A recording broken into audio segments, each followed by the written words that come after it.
Hi everyone, I'm Jara Joyce, founder of GJ Attitude, my personal brand dedicated to raising awareness about narcissistic abuse and abusive relationships. Welcome to a new episode of the Not a Princess Detox series, where I interview experts to help us better understand abuse, trauma, and healing. Today's topic is coercive control, a form of abuse that often leaves no visible bruises, yet can have devastating and long-lasting effects. We'll be exploring what coercive control really is, why it's so difficult to recognize while you are living through it, and why understanding patterns of behavior is essential to identifying abuse before it escalates. I'm delighted to welcome today's guest, Pete Bates, founder of the Pete Bates Project. Pete, thank you so much for joining me.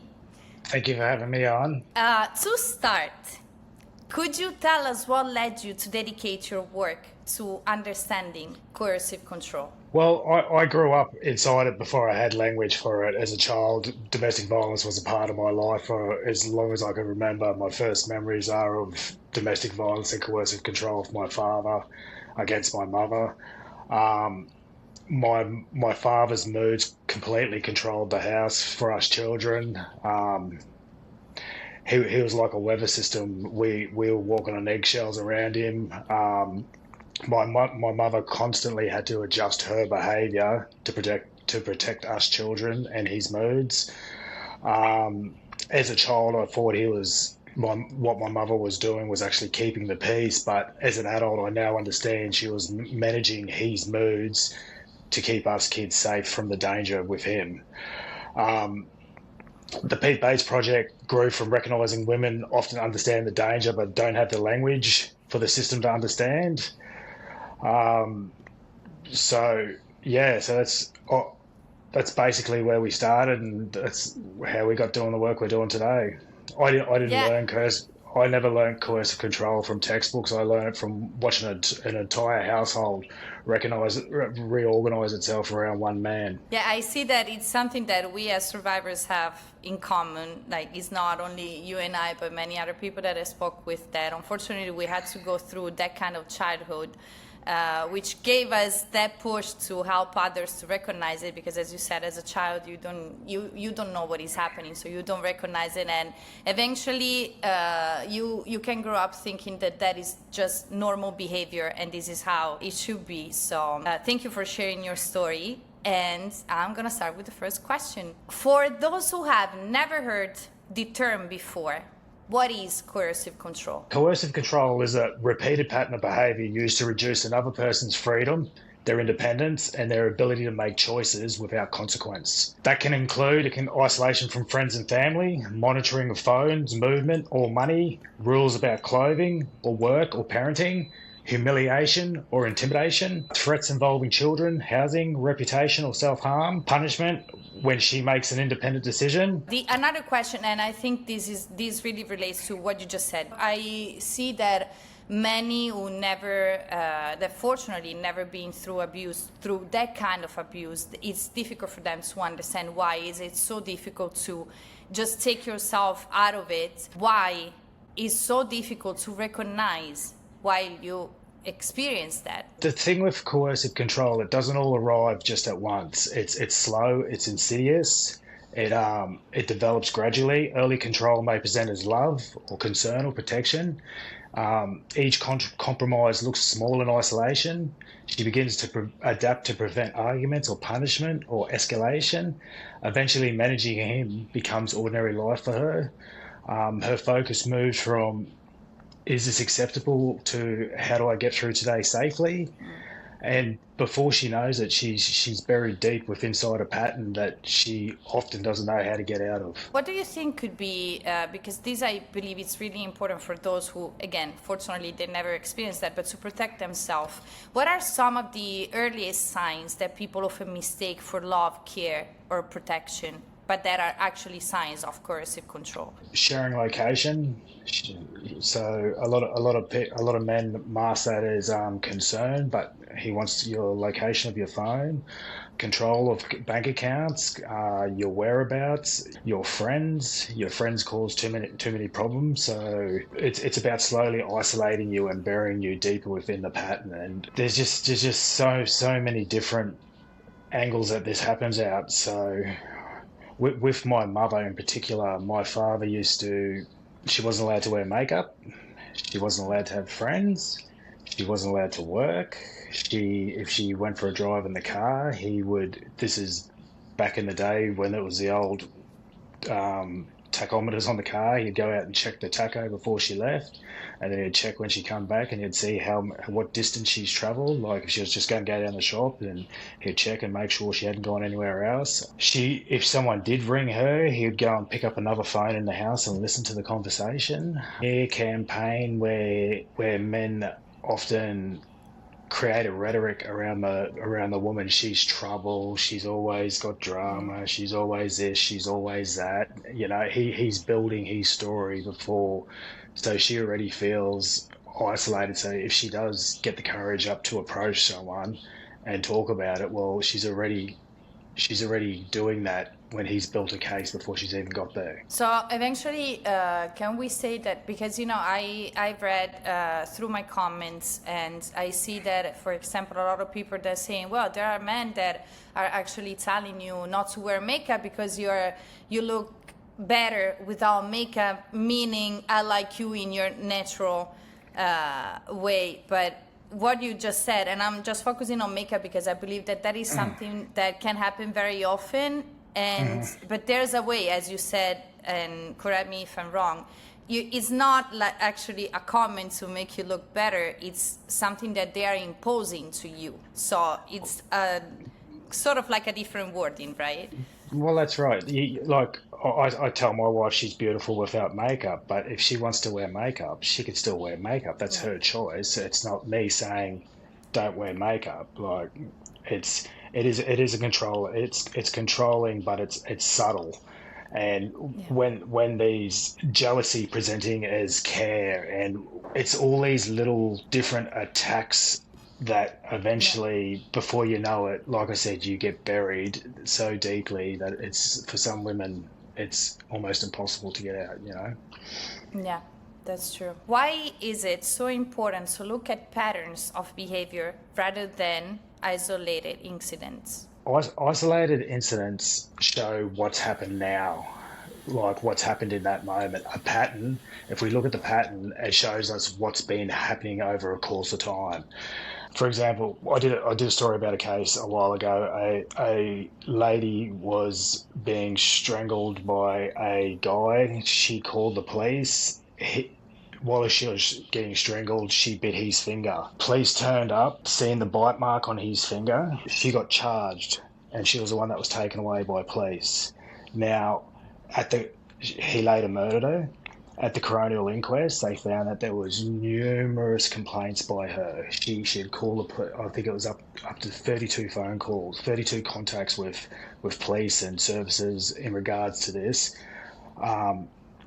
Now, when they look at that isolated incident, it makes her look like the abuser, and that's how they perceived it, because the police have turned up, she's screaming and yelling, and she's got hair everywhere, and she's swearing at the police, and because she's just been choked, and he's calm. He presents calm, and he's like, oh, look at it, this is what I deal with every day. She's this and she's that, and it's whereas a pattern, if there's continuity across all services, this is what we're trying to get to happen at the Pete Bates project. Is we've made submissions to our government to try. There needs to be a register where all services are linked. So every time a man gets flagged, he comes into the system where his name gets mentioned. It gets put into a master register, and then every time after that, his name gets mentioned again. Whoever's looking at that case can see, okay, his name's come up this day, this day, this day, this day. This has happened. It's not just one incident, because a lot of these Yeah. police, and it's definitely not the police's fault. They can only do what they can do. But they'll turn up to assist an incident, and they won't have all this previous information that's happened, or all these previous complaints that she's made, or so they have to deal with what's in front of them at that moment. But if there's a register and there's continuity across the whole thing, they can see, okay, he might be presenting calm, but this is what he's done. This is his history. Yeah. He's dangerous here. Why do so many victims struggle to explain what's happening to them? Even the police, friends, or family. So we're getting into that since you just mentioned it. Yeah, well, I guess a lot of it's what we spoke about earlier, where there's been a pattern of coercive control. More often than not, the woman has been isolated from her friends. She's been isolated from her family, and the male may be the nice guy. He may be the guy that coaches the kids' football team, or he comes out on the weekend and helps you move home, and everyone sees this version of him, whereas she's seeing this different version. The mask slips when he's home, and like often it's not only him that she's battling, but she's battling his reputation, and she. So when she does get the courage to eventually go and speak to someone, straight away there's that doubt there for her, because Joe wouldn't do that. Not the Joe we know. He's such a good bloke, you know. He gave the speech at our wedding. He'd never do that to you, you know. And these women know. Well, a lot of women know this, that because he's built this public image of himself, but the person she's living with is polars apart, totally different. Can coercive control continue after the relationship ends? And if so, what does that typically look like?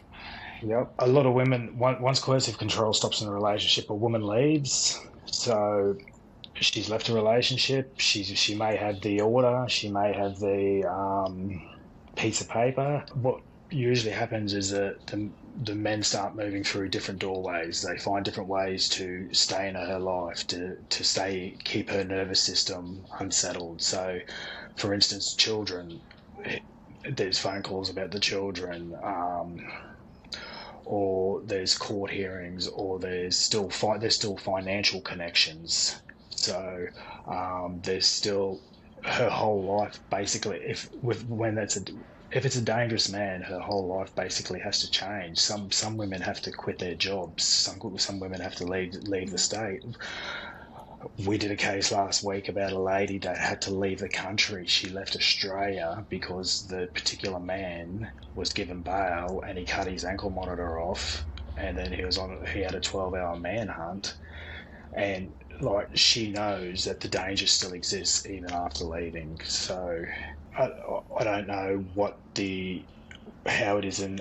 We have a parenting app here where the parents have to still have contact with each other, so he can still communicate with her, and that can look normal on paper, having communications, but it's about the tone and about how it's done and the time that it's done, and also putting adult thoughts in these children's heads. So the children come back home after a visit and dad said this or dad said that, and just are still unsettling from afar. Can someone be in serious danger even if there has not been physical violence? Yeah, they sure can.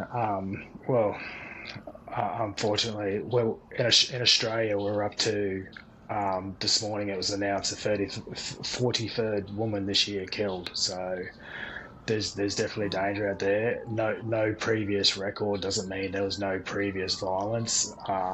We often don't know with a lot of these women that there was a couple of recent cases where the media still hasn't completely gone to court and hasn't been coronial inquest, etc. But the police release statement saying that there was no prior DVO or anything like that. But just because there was no prior DVO, there's a lot of reasons why there wasn't. Like, she may have been too scared to approach and tell anyone. Yeah. My mother never once made a complaint to police. Police were called to my house after my father bashed her, and she would stand out there with blood coming out of her mouth and a black eye, and tell the police nothing happened. And Yeah. us kids were given scripts as well. When the police come, this is what you say, because we know the consequence of if we said something to the police. And by the end of it, an attack on police by any means, but by the end of it, my father was such a manipulator that he'd be talking about the football with the police that had come and having a laugh, and and yeah, Yeah. she's just drunk again, and yeah, she's Yeah. just been playing up, and or the neighbours are just troublemakers. The neighbours are just called the police for no reason, or they're just trying to start trouble. There's nothing going on here, and the danger was there before they come, after they come, while they come. We knew, like. And like I said, she never, over 30, 40 years, she never once called the police. She never once called the Yeah. police on him. No, and I understand. Like, it's not. Yeah. It's definitely not something that is not as easy as said. So not everyone, and that's also the reason why many victims are not even registered. So eventually the number of DV, and I believe that is, I can't say that for sure, but I believe in all countries the real numbers aren't true, because they just get an estimate based on the people that eventually get to the point of reporting DV. And then the other point is that, since we're talking about coercive control, misconception on abuse, that if they never touched you, they never used physical violence, it was an abuse. While as we mentioned in this call, that coercive control, it is abuse, and is really strong. And then abusing your mind isn't less dangerous than abusing your body. So it's a different kind of abuse, right? That's right. That's right.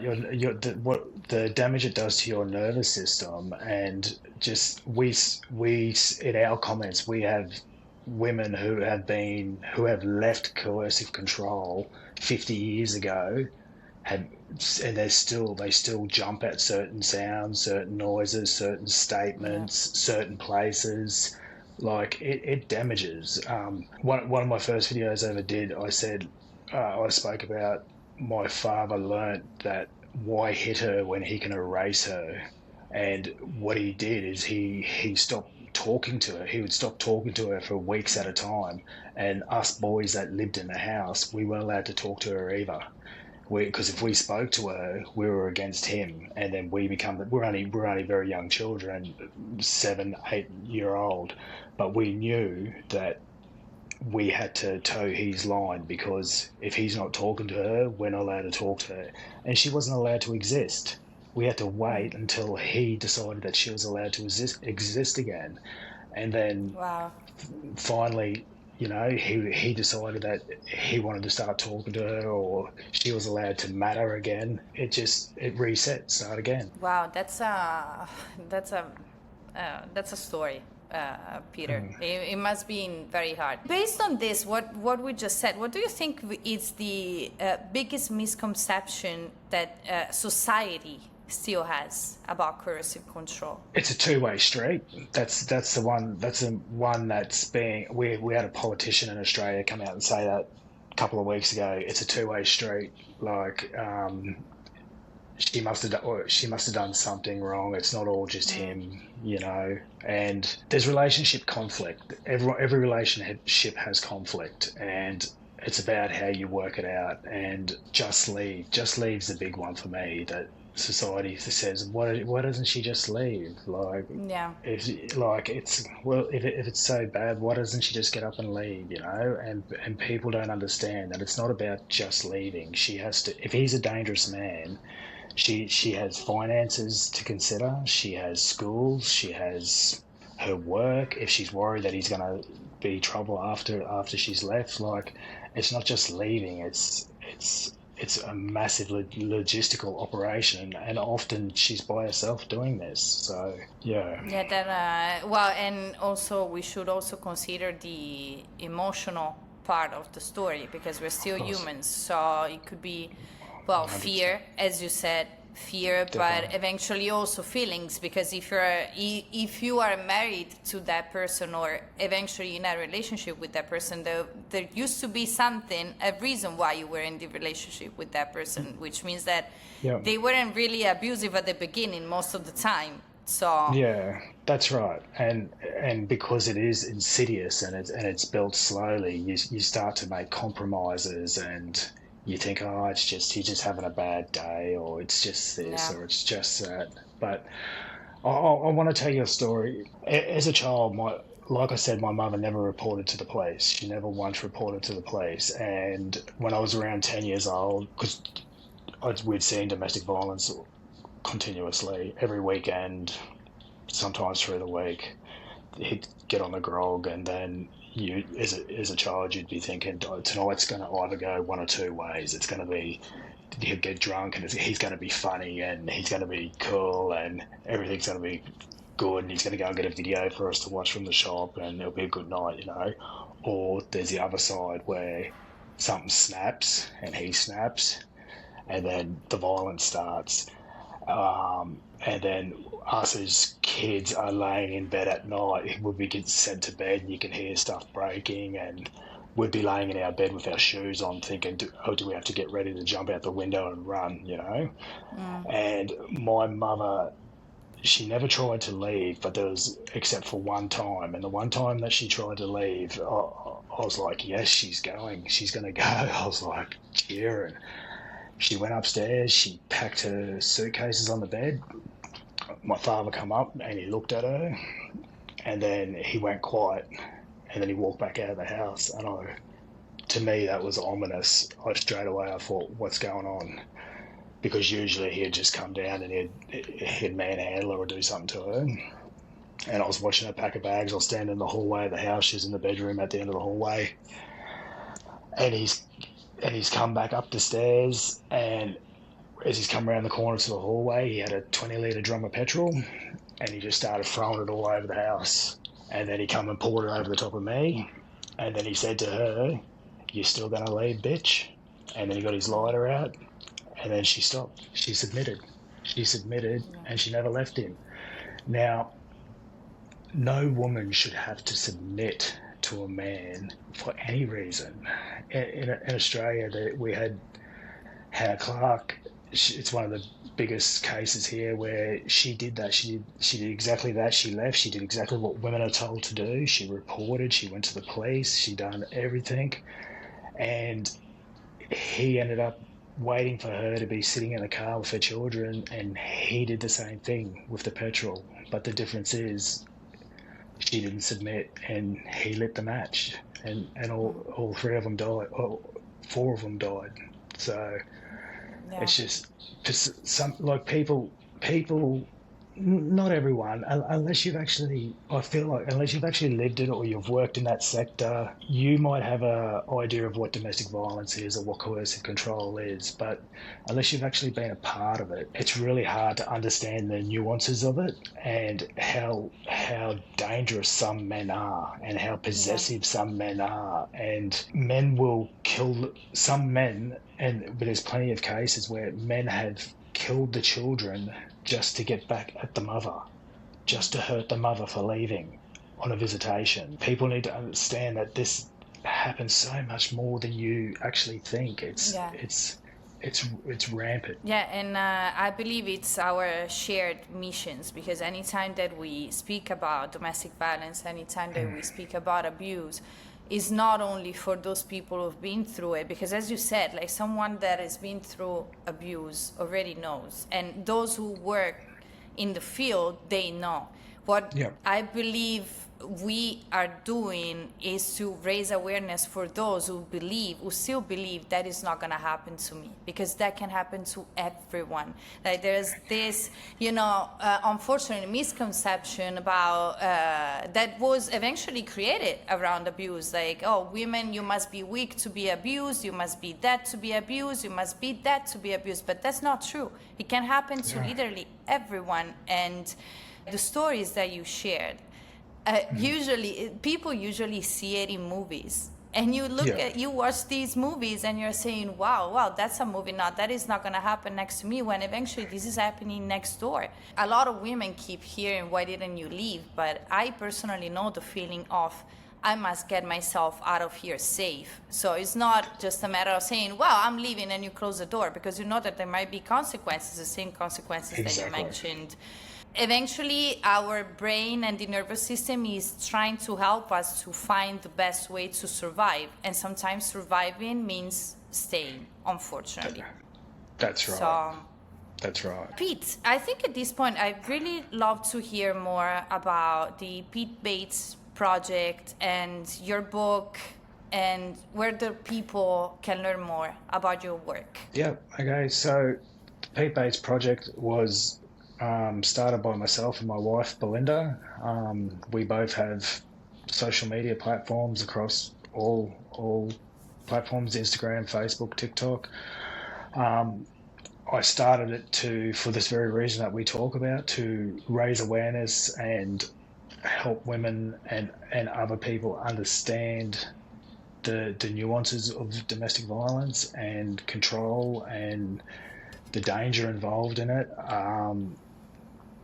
We've created free resources for women to help them understand what might actually be going on, and because a lot of women are confused and think and often don't have anyone to talk to and ask, like, or embarrassed. So we have free resources on our website for women to go and have a look at. 10 red flags you're living with a dangerous man. We have a book, How to Say It So That They Don't Misread It, and it helps women get there, because a lot of women, because the situation can be so, like we said, with your nervous system, could be so wired and so much going on. You're trying to deal with, like, keep the kids safe and keep a barrier for the kids so they're not seeing it.